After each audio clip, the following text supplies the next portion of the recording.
नमस्कार, मैं हूं आपके साथ प्रियंका मलिक और आप देख रहे हैं रफ्तार मीडिया। आगे आप मेरे साथ देखेंगे उत्तराखंड की तमाम छोटी बड़ी खबरें विस्तार से, लेकिन सबसे पहले नजर डाल लेते हैं इस वक्त की हेडलाइंस पर। देहरादून में क्लीन सिटी ग्रीन सिटी कार्यक्रम में शामिल हुए सीएम धामी खुद झाड़ू लगाकर दिया स्वच्छता का संदेश, कहा मिलजुल कर ही साफ होगा दून। अग्निपथ योजना के खिलाफ कांग्रेस ने खोला मोर्चा, युवाओं पर हुई लाठीचार्ज करने वालों पर कार्रवाई की मांग, युवाओं के भविष्य के साथ खिलवाड़ का लगाया आरोप। और राजधानी देहरादून से गुम हुई लीची की मिठास, बड़ी बड़ी इमारतें कंस्ट्रक्शन एक बड़ी वजह, साल दर साल खत्म हो रही दून की लीची की पहचान। हेडलाइंस के बाद बुलेटिन में खबरें विस्तार से। देहरादून में क्लीन सिटी ग्रीन सिटी यही है मेरा ड्रीम सिटी नाम से एक कार्यक्रम की शुरुआत की गई, जिसमें मुख्यमंत्री पुष्कर सिंह धामी ने भी शिरकत की। इस दौरान सीएम धामी ने सभी लोगों को संबोधित करते हुए कहा कि प्रदेश सरकार का सपना है कि राजधानी देहरादून को ग्रीन और क्लीन बनाया जाए। उन्होंने कहा कि इसके लिए सभी लोगों को हफ्ते में 2 घंटे का समय जरूर निकालना चाहिए और ये सबकी सामूहिक जिम्मेदारी है। आज नगर निगम देहरादून और हमारे अन्य जो दून डिफेंस ड्रीमर्स हैं, हमारे यहाँ के जनप्रतिनिधि हैं, माननीय विधायक जी, खजानदास जी और नगर निगम के सभी हमारे लोगों ने, और जो हमारे नौनिहाल हैं, बच्चे हैं, इन सभी ने आगे आकर आज एक पहल की है, शुरू की है green city clean city Doon. और ये इन्होंने पूरा संकल्प आज यहाँ पर ले रहे हैं कि इसकी आज शुरुआत हुई है और पूरे देहरादून शहर को स्वच्छ बनाएंगे, जिससे कि पूरा Dehradun clean city green city के नाम से जाना जाए। अग्निपथ योजना को लेकर चल रहे विरोध के बीच कांग्रेस भी लगातार योजना को गलत बता रही है। कांग्रेस विधायक प्रीतम सिंह ने कहा कि अग्निपथ योजना को लेकर सरकार ने गलत रोड मैप बनाया है। इस योजना को लेकर लोकसभा में कोई चर्चा नहीं की गई, जिसकी वजह से आज देश जल रहा है। प्रीतम सिंह ने कहा कि देश की सुरक्षा के साथ खिलवाड़ किया जा रहा है। जय जवान जय किसान के नारे के विपरीत केंद्र सरकार जा रही है। जिस दिन से केंद्र की सरकार ने ये घोषणा की कि हम तीनों ही सेनाओं में अग्निवीरों की नियुक्ति करने का काम करेंगे और जो नियुक्ति की अवधि होगी वो भी मात्र 4 वर्ष होगी, उसकी वजह से, इस निर्णय की वजह से पूरे देश के अंदर नौजवान साथी सड़कों पर संघर्ष करने का काम कर रहे हैं। वहीं हल्द्वानी में भी अग्निपथ के विरोध में प्रदर्शन कर रहे युवाओं पर हुए लाठीचार्ज के विरोध में कांग्रेस ने उपवास रखा और सरकार के खिलाफ जमकर नारेबाजी की। इस मौके पर कांग्रेस प्रदेश अध्यक्ष करण महाराज, नेता प्रतिपक्ष यशपाल आर्य, विधायक सुमित हृदयेश के साथ ही कई नेता मौजूद रहे। उन्होंने केंद्र सरकार पर युवाओं के भविष्य के साथ खिलवाड़ करने का आरोप लगाया। कांग्रेस ने युवाओं पर हुई लाठीचार्ज करने वाले दोषियों पर कड़ी कार्रवाई की भी मांग की है।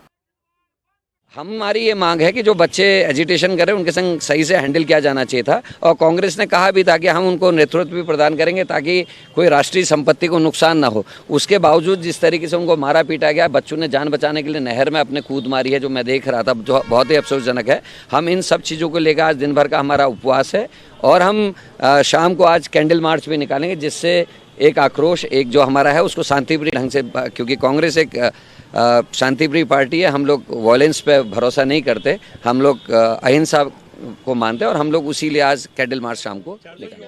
कांग्रेस तो अहिंसा में विश्वास करती है, तो अगर इन बच्चों के द्वारा कोई हिंसा करी गई होती तो पुलिस का कोई एक्शन समझ में आता।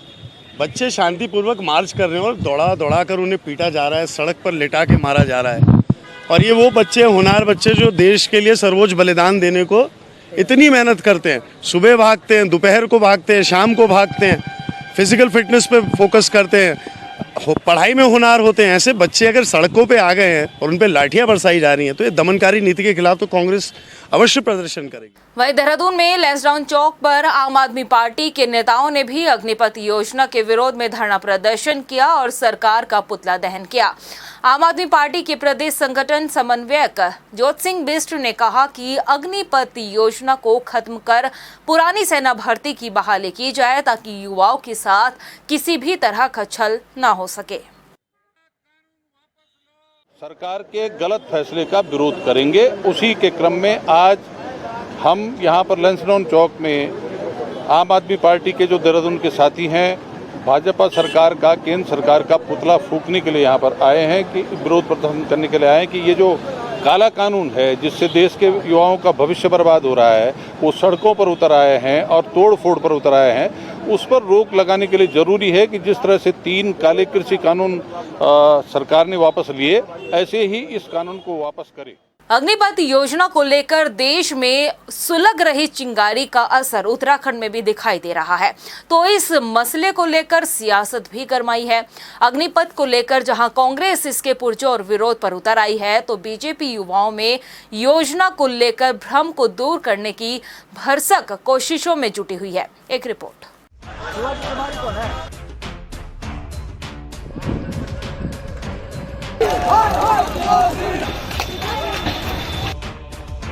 केंद्र सरकार की लॉन्च हुई अग्निपथ योजना को लेकर देश भर में आगजनी, बवाल और तोड़फोड़ की तस्वीरें सामने आ रही हैं।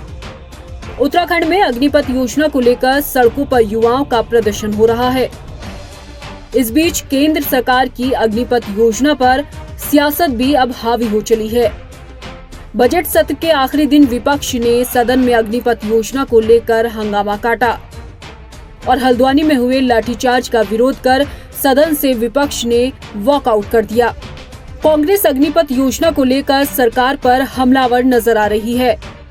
योजना का पुरजोर विरोध करते हुए कांग्रेस युवाओं के साथ खड़े होने का दावा कर रही है। अग्निवीर योजना हो चाहे अग्निपथ योजना हो, अग्निवीर योजना में 4 साल बाद उनको 11,75,000 रुपया देकर बाहर का रास्ता दिखाया जाए। ये उनके भविष्य के साथ खिलवाड़ है, ये धोखा है। उनको छलने का काम करी भारतीय जनता पार्टी की केंद्र सरकार।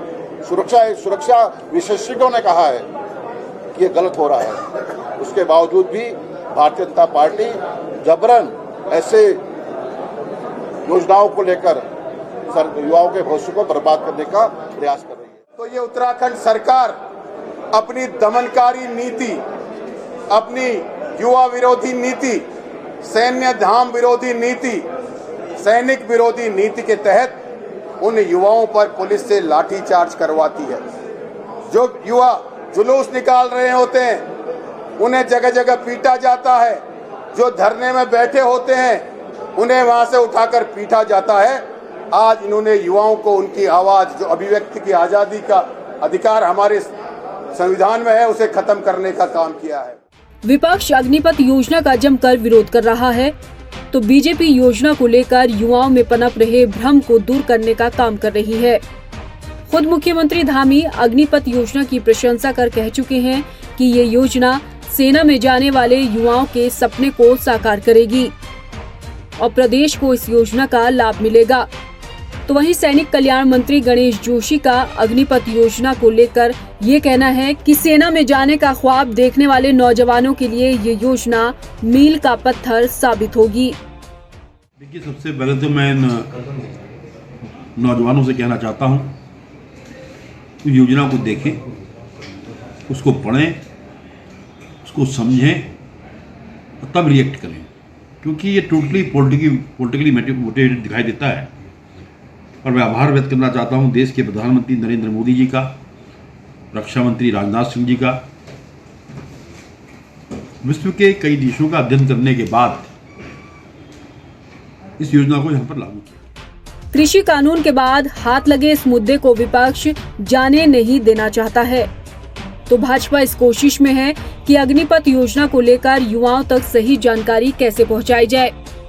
यकीनन अब इस मसले ने सियासी रुख ले लिया है, लेकिन सवाल हमारा उन युवाओं से भी है जो योजना का विरोध कर देश की संपत्ति को नुकसान पहुंचाने में लगे हैं, कि क्या ऐसे रास्ते अपनाने से सेना में जाने का हल निकल सकता है। रफ्तार मीडिया के लिए देहरादून से मनीष डंगवाल की रिपोर्ट।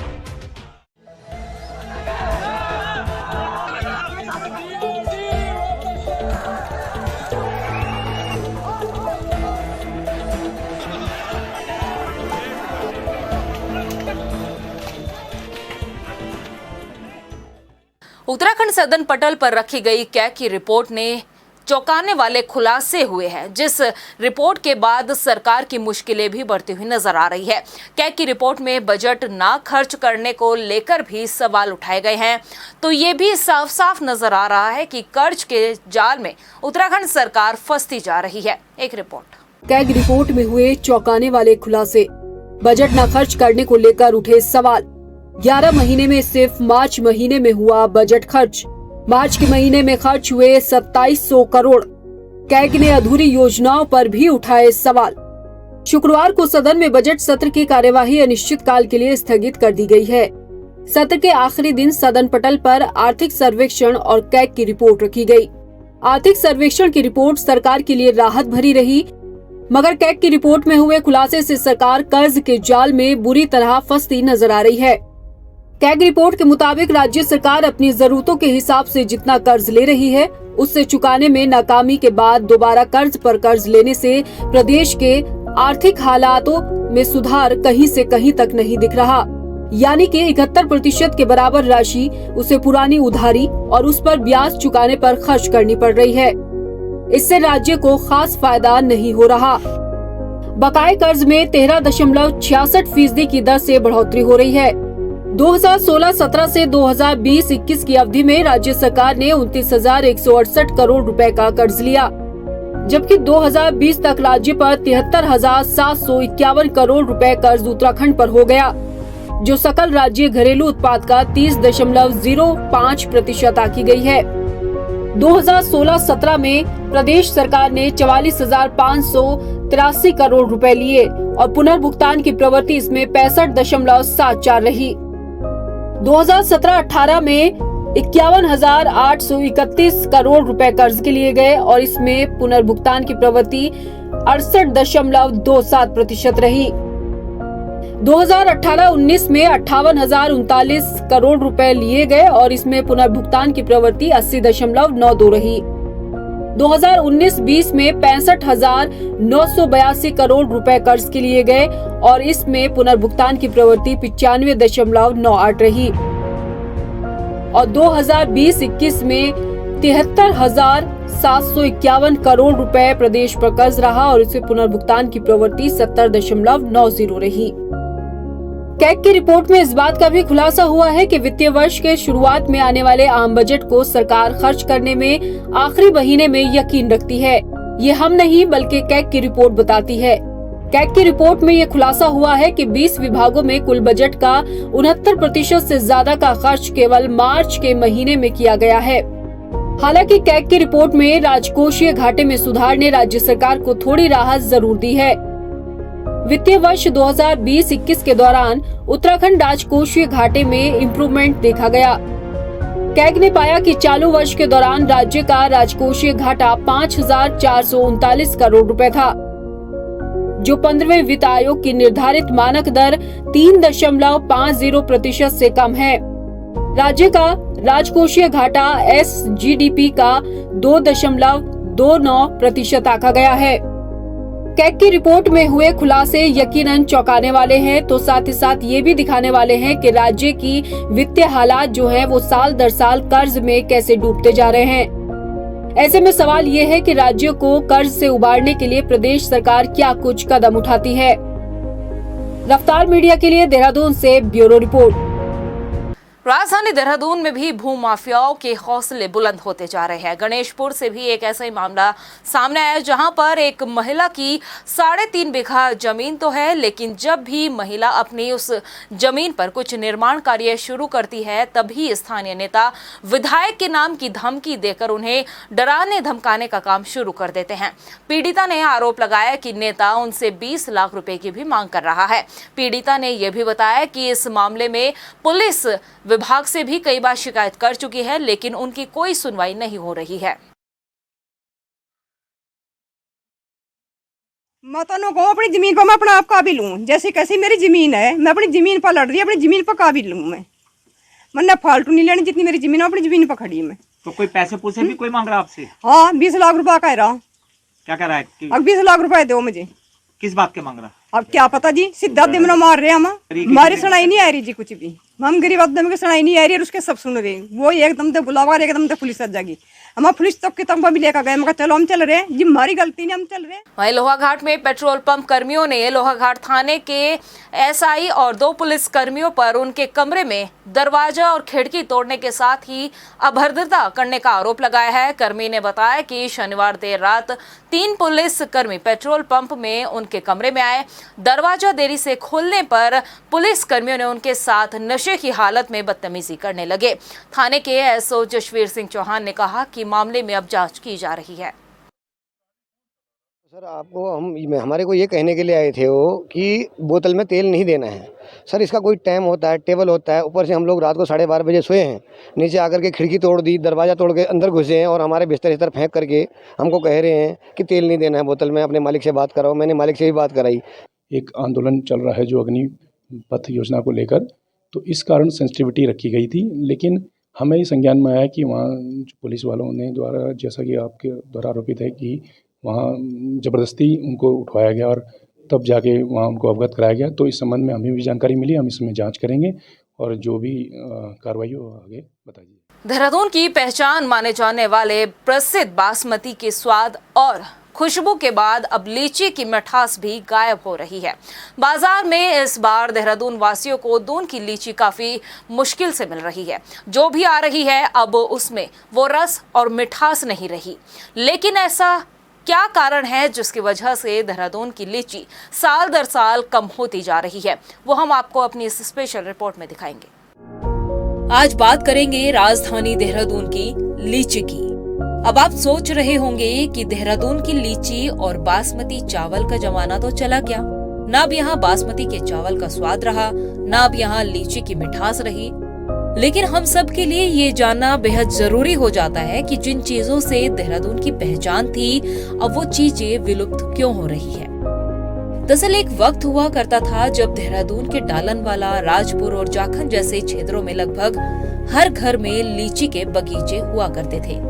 लेकिन पिछले कुछ साल में तेजी से प्लॉटिंग हुई और अब कंक्रीट के जंगल उग गए हैं।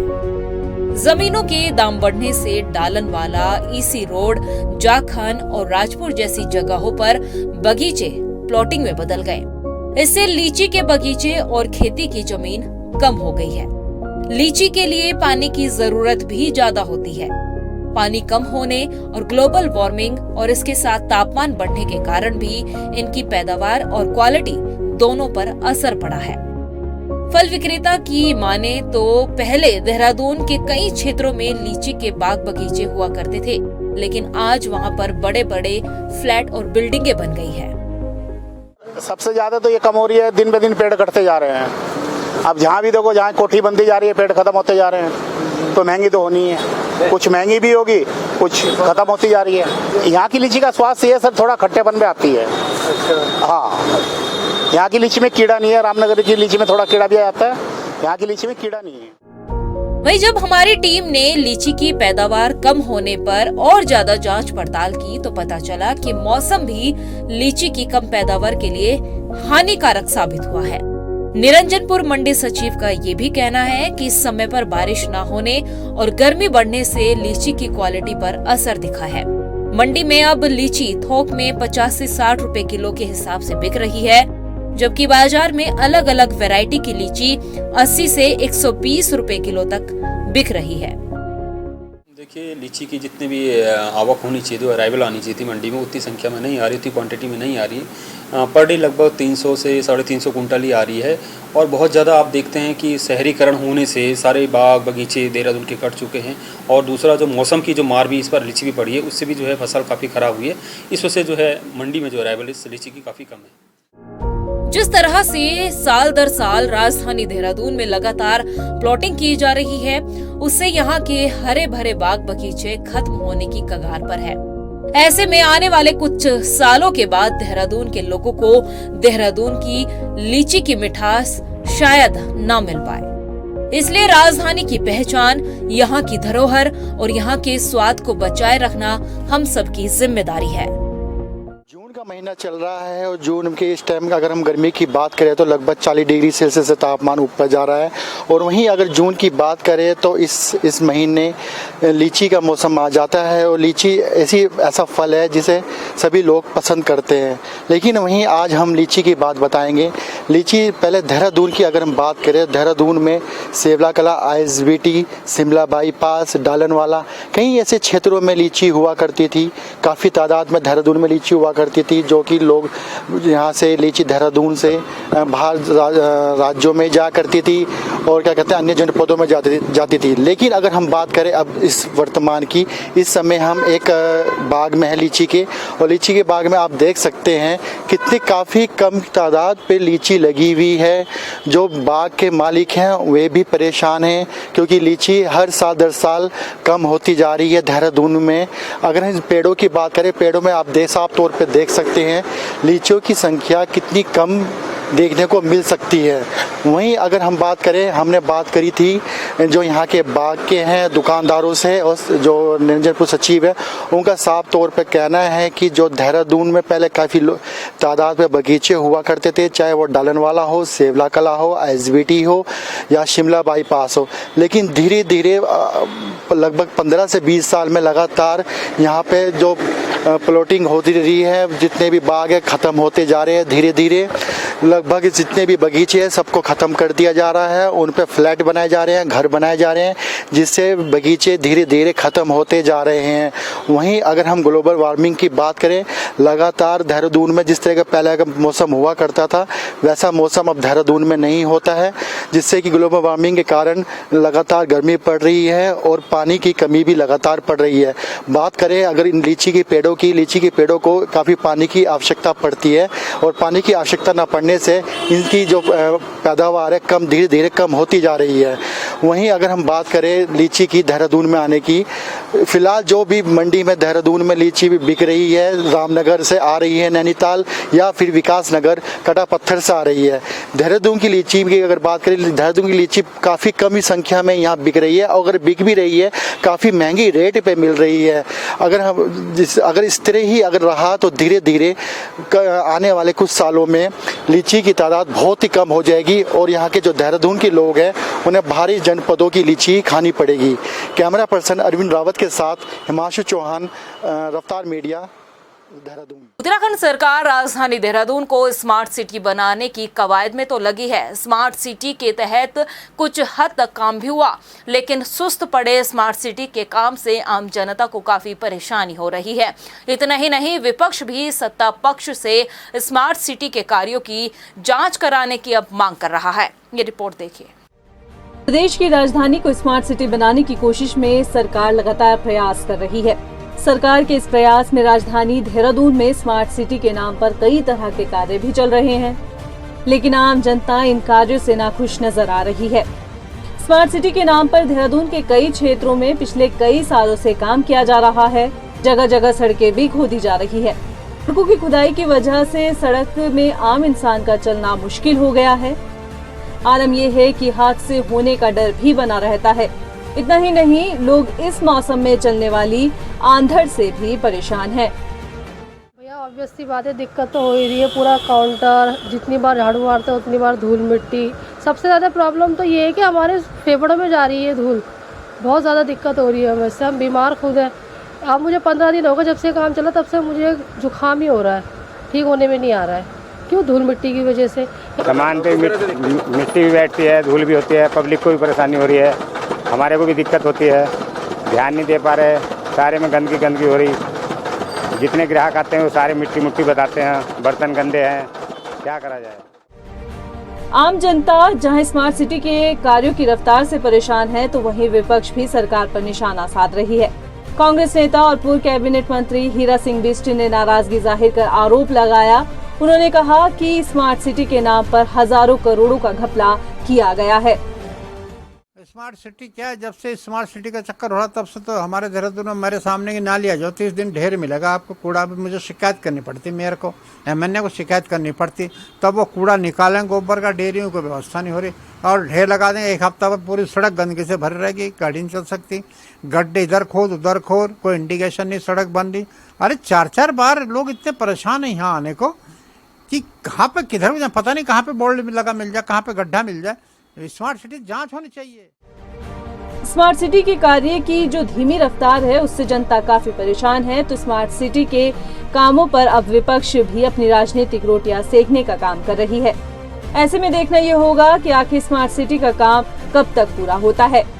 देहरादून से रफ्तार मीडिया के लिए हितेश त्यागी की रिपोर्ट। प्रदेश की खबरों में इतना ही, फिर हाजिर होंगे कुछ खास खबरों के साथ, लेकिन जाने से पहले एक नजर हेडलाइंस पर। नमस्कार। देहरादून में क्लीन सिटी ग्रीन सिटी कार्यक्रम में शामिल हुए सीएम धामी, खुद झाड़ू लगाकर दिया स्वच्छता का संदेश, कहा मिलजुल कर ही साफ होगा दून। अग्निपथ योजना के खिलाफ कांग्रेस ने खोला मोर्चा, युवाओं पर हुई लाठीचार्ज करने वालों पर कार्रवाई की मांग, युवाओं के भविष्य के साथ खिलवाड़ का लगाया आरोप। और राजधानी देहरादून से गुम हुई लीची की मिठास, बड़ी बड़ी इमारतें, कंस्ट्रक्शन एक बड़ी वजह, साल दर साल खत्म हो रही दून की लीची की पहचान।